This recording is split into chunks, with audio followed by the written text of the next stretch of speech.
Both my reMarkables, my reMarkable 2 and Paper Pro, updated recently, and I wanted to walk you through how simple my post-update process is using my app, Simply Customize It. If you've ever customized your reMarkable before, you probably know that when you update your templates, you have to restart your reMarkable before the changes show up. But since I updated Simply Customize It to support the Paper Pro, that restart is no longer needed for screen images. So these days, I like to personally start with those. So let's get started. I usually begin by downloading the current group of screen images.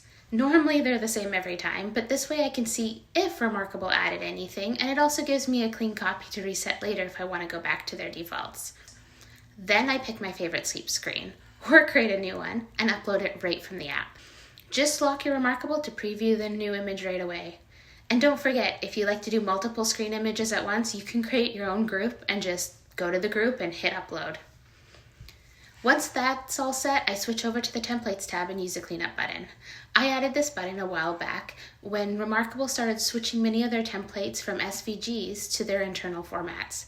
The Cleanup button checks which files aren't used anymore, be it a PNG, SVG, or even their .template.json file, and it removes them for you. This is so much quicker, and beyond tidying your app, this also ensures that they don't get re-uploaded back up to the reMarkable for you. From there, I tap Sync. This checks for any newly added templates from the reMarkable, imports them to your app, and then reapplies your own back to the reMarkable.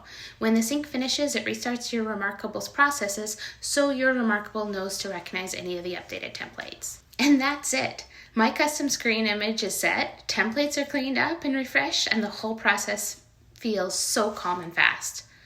If you've customized your reMarkable before or want to, Simply Customize It makes it a lot easier, especially after updates like this.